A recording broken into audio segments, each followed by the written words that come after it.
आइए हम सब आने वाली पीढ़ी के द्वारा श्रेष्ठ संतति के समर्थ भारत का निर्माण करें। समर्थ भारत परामर्श केंद्र, सरस्वती शिशु वाटिका, परिसर श्रीमती ब्रह्मादेवी सरस्वती बालिका विद्या मंदिर, केशव नगर, मोदी नगर मार्ग, हापुड़, उत्तर प्रदेश, भारत। क्या इच्छित एवं श्रेष्ठ संतान प्राप्त हो सकती है?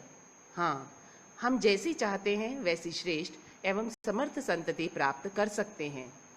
समर्थ भारत एक परिचय।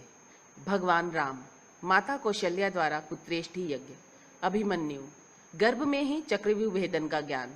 समर्थ भारत श्रेष्ठ संतान की प्राप्ति का एक सशक्त माध्यम है। गर्भावस्था के समय माता के आहार विहार, उसके विचार, भाव भावनाएं आदि का आने वाली संतान पर गहरा प्रभाव पड़ता है। इसीलिए गर्भाधान से लेकर पूरे 9 मास तक गर्भिणी की परिचर्या, आहार विहार, गर्भ विज्ञान, देह शुद्धि जैसे गूढ़ विषयों का मार्गदर्शन समर्थ भारत केंद्र पर दिया जाता है। इस प्रकार के प्रशिक्षण के माध्यम से स्वस्थ, सुंदर, संस्कारी, चरित्रवान, बुद्धिमान बालक ही जन्म लेगा। समर्थ भारत के माध्यम से जन्मे शिशुओं की विशेषताएं। समर्थ भारत से जुड़े शिशु सामान्य शिशुओं से अधिक प्रतिभाशाली होते हैं। शिशु की रोग प्रतिरोधक क्षमता अधिक होती है। समर्थ भारत से जुड़े शिशु संस्कारी व चरित्रवान होते हैं। समर्थ भारत से जुड़े शिशु अन्य शिशुओं की उपेक्षा सभी क्रियाएं जैसे कि बैठना, चलना, बोलना, दांत निकालना आदि जल्दी करने लगते हैं। ये शिशु अधिक चंचल व सतर्क होते हैं। इनकी स्मरण शक्ति अधिक तेज होती है। शौर्य, साहस, सहनशीलता, धीरज जैसे गुणों का विकास जन्म से पहले से ही हो जाता है। इन शिशुओं का शारीरिक, मानसिक, बौद्धिक व सर्वांगीण विकास अधिक होता है। इन शिशुओं को भूख अधिक लगती है। समर्थ भारत केंद्र की विशेषताएं। गर्भ साहित्य, संस्कार और संस्कृति के निर्माण में साहित्य का अनन्य योगदान है। इसीलिए गर्भवती हेतु प्रतिमास स्वाध्याय के लिए साहित्य समर्थ भारत केंद्र पर उपलब्ध है। आहार विहार, गर्भ के जो अंग विशेष रूप से विकसित हो रहे हैं उसी के अनुसार आहार लेने की सलाह दी जाती है। व्यायाम व प्राणायाम, गर्भ के अंगों के विकास के अनुसार आसन, प्राणायाम, व्यायाम की जानकारी दी जाती है। संगीत श्रवण, गर्भ विकास की अवस्था अनुसार प्रत्येक मास सुनने के लिए सीडी दी जाती है। क्रियाकलाप, गर्भावस्था में एकाग्रचित होकर सृजन करेंगे तो गर्भ में पल रहे बालक के मन में भी एकाग्रता का गुण उतर आएगा। वस्त्र परिधान आभूषण, गर्भवती को गर्भविधि क्रमानुसार ग्रहों के संदर्भ में वस्त्र परिधान, आभूषण, अलंकार, रत्न आदि धारण करने की जानकारी दी जाती है। दृश्य, कौन से चित्र या कौन से वर्ण को देखना उसका माहवार मार्गदर्शन दिया जाता है। शिशु के प्रमुख अंगों का विकास, गर्भाधान से 9 मास तक एक एक अंग प्रत्यंगों का क्रमानुसार विकास होता है। 9 मास के बाद पिंड रूप गर्भ पूर्ण मनुष्य स्वरूप धारण कर लेता है। गर्भाधान से प्रथम 10 दिन गर्भ की कलल अर्थात प्रवाही अवस्था होती है। इस समय पंच महाभूतों में जल तत्व की प्रधानता होती है। 20 दिन बाद वह मटर के दाने जैसा आकार ग्रहण करता है। इसे बुदबुदावस्था कहते हैं।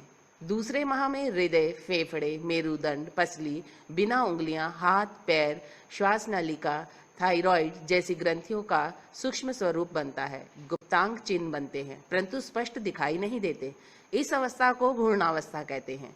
तृतीय मास में सभी अंगों का स्पष्ट स्वरूप दिखाई देता है। दिमाग की मृदु अवस्था, आंख के आवरण बंद अवस्था में नाक, कान, बॉल, जीवा आदि अंगों का स्वरूप तैयार होकर गर्भ की मानव जैसी पूर्ण आकृति बनती है। सुगंध परखने की शक्ति का विकास होता है। इसे हृदयावस्था कहते हैं। चौथे मास में शिशु के हृदय का विकास होता है। गर्भ के वजन एवं आकार में वृद्धि होती है। इस माह में गर्भ स्थिर हो जाता है। गर्भ की श्रवणेंद्रियां विकास होती हैं। इस अवस्था को दोहावस्था कहते हैं। इस मास में माता को संतरा, अनार, अंगूर, किशमिश, बादाम, दूध जैसी हृदय के विकास में सहायक चीजें ही खानी चाहिए। 5वें मास में मन का सृजन होता है। अब गर्भ में भी विचार, भावना, संवेदना सक्रिय बनती है। इसे प्रबुद्धावस्था कहते हैं। स्वाद ग्रंथि का विकास होता है। इसलिए इस समय मन का विकास करने वाली चीजें जैसे दूध, घी, बादाम, अखरोट, किशमिश, आंवला, खजूर आदि खाने चाहिए। 6ठे मास में बुद्धि का विकास होता है। इस मास में आंख के ऊपर भवें भी बनती हैं। मस्तिष्क में ज्ञान इंद्रियों के केंद्र बनते हैं। यह गर्भ की बुद्धि और रक्त अवस्था होती है। इसलिए बल में बुद्धि लाने वाली चीजें गाय का दूध, घी, ऋतु अनुसार फल व सब्जी ही खानी व पीनी चाहिए। 7वें माह में गर्भ के शरीर के सभी अंग पूर्ण रूप से प्रकट होते हैं। इस माह में गर्भ आंखें खोल सकता है। 7वें महीने में विवेक का जन्म होता है। इसीलिए शक्ति को ताकत देने वाली चीजें ही खानी चाहिए। 8वें माह में ओज संवरण प्रक्रिया होती है। गर्भवती को अधिक श्रेष्ठ अनुभूति होने लगती है। इस माह में गर्भ व माता के बीच ओज का आवागमन होता है। इसीलिए मेथी के लड्डू, अखरोट, दूध का दलिया आदि सुपाच्य आहार लेना चाहिए। 9वें माह में शिशु का पूर्ण विकास हो जाता है। इस माह में पूर्ण प्रसव काल अवस्था होती है। सुखपूर्ण प्रसव हो सके ऐसी वस्तुएं खानी चाहिए। ऐसा करने से स्त्री स्वस्थ रहती है। आरोग्य, बल, वर्ण का पर्याप्त विकास होने से श्रेष्ठ बालक को जन्म देती है। 5वें मास में संभावित अच्छे परिणाम। शिशु का जन्म स्वाभाविक प्रसूति से होता है। माँ के दूध का पर्याप्त मात्रा में निर्माण, माता और शिशु का रक्त पर्याप्त मात्रा में विकसित होता है। समर्थ भारत परामर्श केंद्र से जुड़े शिशुओं का आवाज की ओर ध्यान देना, मुस्कुराना अर्थात चंचलता व चपलता कहीं अधिक होती है। दांत निकलने की प्रक्रिया, बैठना, चलना आदि सीखने की विभिन्न क्रियाएं अत्यंत सरल हो जाती हैं। प्रसूति के बाद स्त्री का शरीर फूलता नहीं है।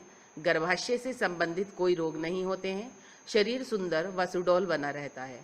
योगाभ्यास आदि करने से किसी प्रकार के रोग नहीं होते हैं। माता पिता को सुख व शांति का अनुभव होता है।